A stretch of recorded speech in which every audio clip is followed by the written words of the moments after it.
गुजरात के मोरबी का वो मनहूस ब्रिज जो 142 साल पहले जब भारत गुलाम था उस समय अंग्रेजों ने बनवाया था, उसका लाइफ साइकिल उस समय 100 साल के लिए निर्धारित किया गया था, लेकिन उसके बावजूद भी उस ब्रिज पे लोग जाते रहे आते रहे।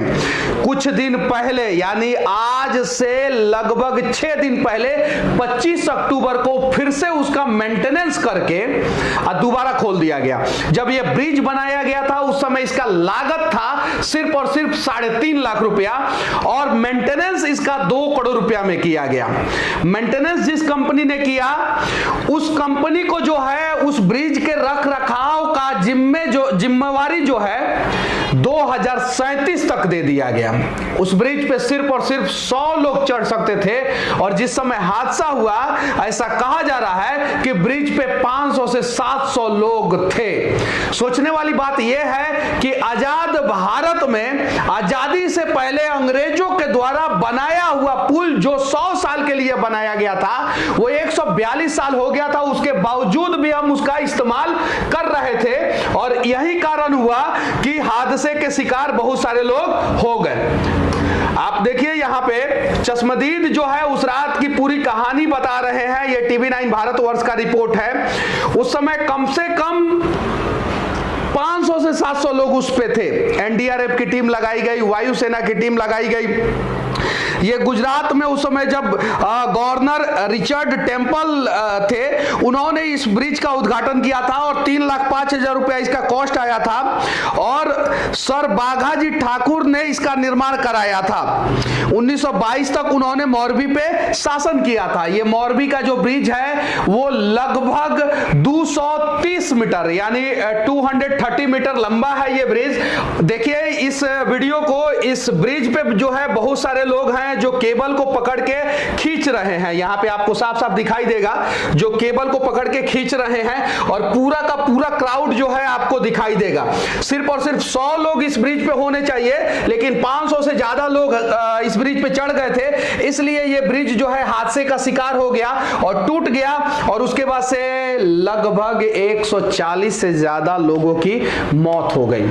कल छठ पूजा था और आज छठ पूजा खत्म हो गया है। अब कहां के ज्यादा लोग मरे हैं इसकी पुष्टि जो है अभी तक वहां का प्रशासन ने नहीं किया है। कल नरेंद्र दामोदर दास मोदी यानी देश के यशस्वी प्रधानमंत्री जो है वो मोरबी जाने वाले हैं। चलिए ठीक है, मोरबी जाइए, लेकिन कम से कम मृतकों के परिवार वालों के साथ जो है इंसाफ होना चाहिए। आखिर इसके लिए जो भी दोषी है उसके ऊपर कड़ा से कड़ा कार्रवाई होना चाहिए और जब तक कार्रवाई नहीं होगा तब तक ऐसा हादसा भारत में होते रहेगा। हर एक न्यूज चैनल जो है अलग अलग रिपोर्ट बता रहे हैं। सच्चाई यह है कि वहां का प्रशासन ने भी अभी कितना मौत हुआ है उसका पुष्टि नहीं किया है। आनन फानन में मृतकों के परिजनों को 2 लाख रुपया प्रधानमंत्री राहत कोष से दिया जाएगा और जो घायल हैं उन्हें 50,000 रुपया। जरा सोचिए, एक मृतक का कीमत जो है भारत में सिर्फ और सिर्फ 2 लाख रुपया लगाया जाता है। क्या यह सही है? इस पर राजनीति नहीं होना चाहिए, इससे सीखना चाहिए हमें।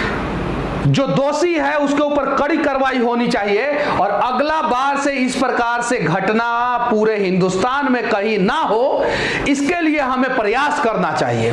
कल दक्षिण कोरिया में भी एक घटना घटा है जिसमें लगभग 150 लोग मारे गए। वहां की सरकार ने जो है राष्ट्रीय आपदा घोषित कर दिया है और 7 दिन तक शोक रहेगा, वहां का झंडा झुका रहेगा। वहां पे 150 लोग मरते हैं, पूरी सरकार हिल जाती है, राष्ट्रीय शोक घोषित कर दिया जाता है 7 दिन तक और भारत में 150 लोग मरते हैं, 2 लाख रुपया उनके खाते में दे दिया जाता है। ये फर्क है। यही चीजें हमें सुधारने की जरूरत है। अगर इसके लिए वहां पे मेंटेनेंस करने वाली कंपनी, मोरबी नगर प्रशासन, मोरबी नगर निगम, जो लोग भी दोषी हैं उन सब के ऊपर जो है कड़ा से कड़ा कार्रवाई किया जाएगा, तब जाके जो है अगली बार से इस प्रकार का घटना वहां पे नहीं घटेगा। यहां पे देखिए TV9 भारतवर्ष का रिपोर्ट है, मोरबी ब्रिज हादसा या साजिश। ये हादसा नहीं था, ये साजिश करके लोगों को मारा गया।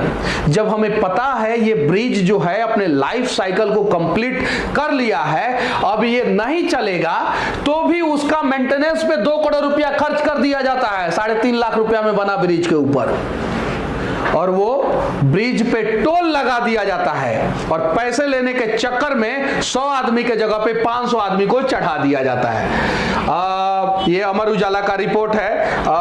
132 लोगों ने गंवाई जान। मेंटेनेंस कंपनी के खिलाफ एफआईआर हिरासत में ले लिए गए हैं। लेकिन एफआईआर के बाद होगा क्या? 304 धारा लगाया गया है। जो गैर इरादतन हत्या होता है उसमें कुछ नहीं होगा। 2-4 महीना बाद, 5 महीना बाद, 6 महीना बाद ये लोग निकल जाएंगे। एबीपी न्यूज का रिपोर्ट है, आप देखिए ध्यान से। गुजरात के मोरबी में रविवार को फंक्शनल पुल के गिरने से करीब 141 लोगों की मौत हो गई है। 100 से ज्यादा लोग घायल हैं। 141 लोगों के परिवार वालों के खाते में 2-2 लाख रुपया डाल दिया जाएगा। बहुत बड़ा एहसान किया जाएगा। और जो 100 से ज्यादा लोग घायल हैं उनके खाते में 50-50 हजार रुपया। जरा सोचिए, यहां पे साफ साफ लिखा हुआ है हादसे के वक्त ब्रिज पर 500 से 700 लोग थे। अब सवाल ये उठता है कि इस ब्रिज में ऐसा क्या था कि इतनी बड़ी संख्या में लोग एक साथ जमा हुए, जबकि इस पुल की क्षमता 100 लोगों की थी। हम आपको बता रहे हैं कि इस पुल से जुड़ी तमाम जानकारी, मतलब ये एबीपी का रिपोर्ट है। 100 लोगों की क्षमता वाले ब्रिज पे 500 से 700 लोग चढ़ जाते हैं। आनन फानन में राष्ट्रपति ट्वीट करती हैं, प्रधानमंत्री ट्वीट करते हैं, वहां के गुजरात के सीएम वहां पे पहुंच जाते हैं, नरेंद्र मोदी जी कल पहुंचने वाले हैं। और घोषणा क्या किया जाता है? जो घायल लोग हैं उनके खाते में 50-50 हजार रुपया डाला जाएगा, और जो मृतक है उनके परिजनों को 2-2 लाख रुपया दिया जाएगा। क्या ये सही है? कब तक हादसों का शिकार भारत में आम लोग होते रहेंगे? दुनिया में सबसे ज्यादा सड़क हादसा भारत में होता है। छोटा छोटा सीट बेल्ट चेक करने वाली पुलिस जो है वो कभी भी सड़कों में खड्डा नहीं चेक कर पाती है कि किस वजह से खड्डा हुआ है। हेलमेट चेक करने वाला प्रशासन जो है कभी भी ये चेक नहीं कर पाता है कि जो सड़कें बन रही है उसमें कितना भ्रष्टाचार हुआ है। जरा सोचिए, अगर यही सिविल इंजीनियर ने ही बनवाया होगा इस पुल को, और इसी सिविल इंजीनियर लोगों को मैं कुछ बुरा भला बोल देता हूं तो बहुत सारे लोगों को बुरा लग जाता है। अब 141 लोगों के मौत के लिए जिम्मेवार कौन है? इस देश में जितना भी हादसा होता है, सड़क हादसा हो या पुल क्लैप्स हो या बिल्डिंग क्लैप्स हो, उसमें सबसे ज्यादा देश के लोगों की, आम लोगों की, मजदूरों की, गरीबों की मौत होती है। और उसके लिए सबसे ज्यादा दोषी जो है हमारे भारत के सिविल इंजीनियर होते हैं। तो कम से कम सिविल इंजीनियरों से विनती है कि इस प्रकार की गलती ना करें, क्योंकि इस पुल को जो है पहले ही रिजेक्ट कर देना चाहिए था। 141 साल पुराना ये पुल ऑलरेडी हो चुका था, और अंग्रेजों के समय में 19वीं शताब्दी में ये पुल बनाया गया था, और अभी 21वीं शताब्दी है, और अभी भी इस पुल पे जो है 100 लोगों के जगह पे 500 लोगों को चढ़ा दिया गया था। बस गुजरात के मुख्यमंत्री से मैं विनती करना चाहता हूं, देश के प्रधानमंत्री से मैं विनती करना चाहता हूं कि आप लोग जो है इंसाफ कीजिए और कुछ ऐसा नया नियम बनाइए ताकि जो है आगे से इस प्रकार का हादसा जो है भारत के किसी भी कोने में ना हो। भारत जोड़ो यात्रा पे निकल चुके राहुल गांधी से विनती करना चाहता हूं कि आप भारत जोड़ लेना, लेकिन एक बार मोरबी पहुंच जाओ। आप इस देश के सभी नेताओं से मैं विनती करना चाहता हूं कि एक बार मोरबी आप लोग पहुंचे, उस हादसा को देखें करीब से और अपने अंदर सुधार करने का प्रयास करें। कुछ दिन पहले झारखंड में केबल ब्रिज हादसा हुआ था, उससे हम लोगों ने क्या सीखा? कुछ नहीं सीखा।